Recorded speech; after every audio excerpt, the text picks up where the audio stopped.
Hello, fellow classmates and professor of the Legal and Ethical Issues in Human Services class.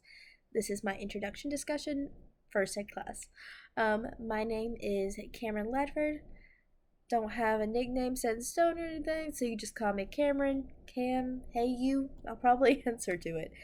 I am a junior here at Gordon under the Human Services major. The best way to get in contact with me is through the D2L website or through my email, which is cl266231@gordonstate.edu. I respond quite quickly, and I would love to communicate with my classmates and professor about this class in any way I can improve or a way to go through a scenario. That way we could both improve. For this legal and ethical issues class, I do hope to learn the best way to deal with ethical issues and ethical situations that might be against my previous values and morals. No, that's a pretty basic answer, but I am really looking forward to this class and the best way to deal with situations where it is better for the client. The population I am most interested in working with are children.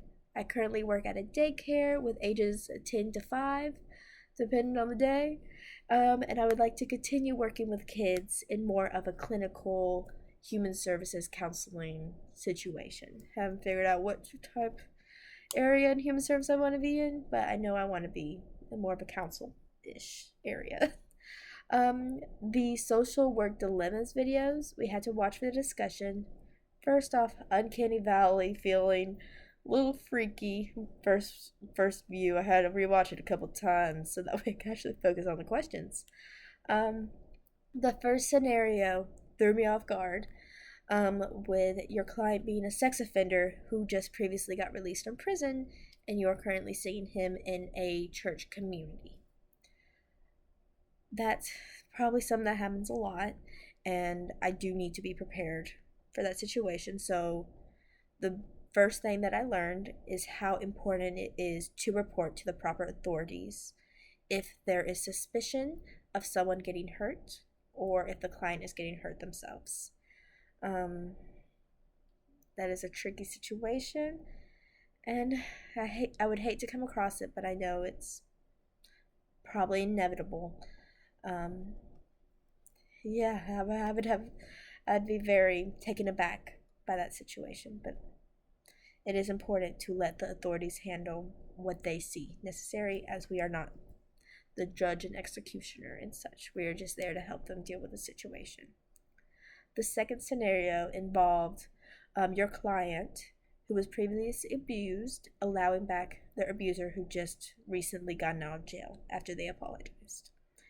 That is a very tricky situation, and the main thing I learned from this video is the importance of respecting the decision of your client and giving them resources that might help them with that decision.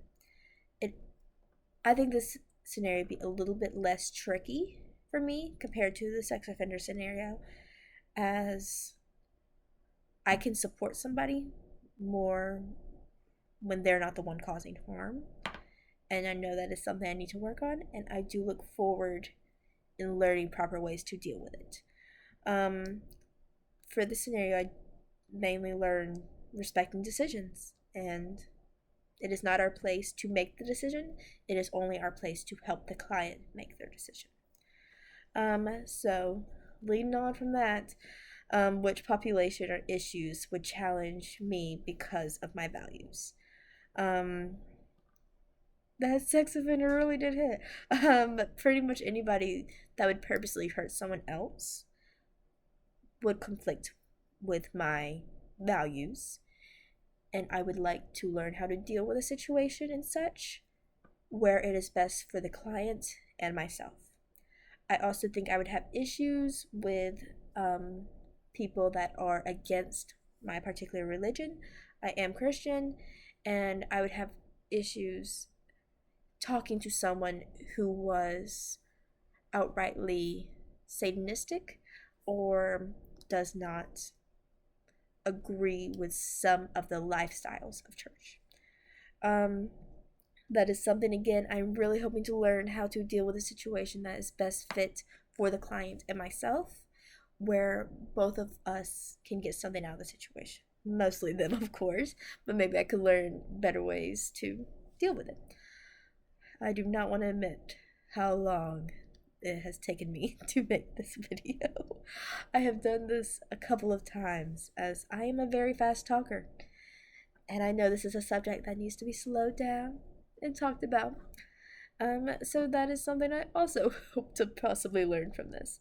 I look forward to this class and meeting any classmates I can and the professor, and learning any way I can to best help future clients. I hope all of y'all have a amazing semester and an amazing day. All right, bye.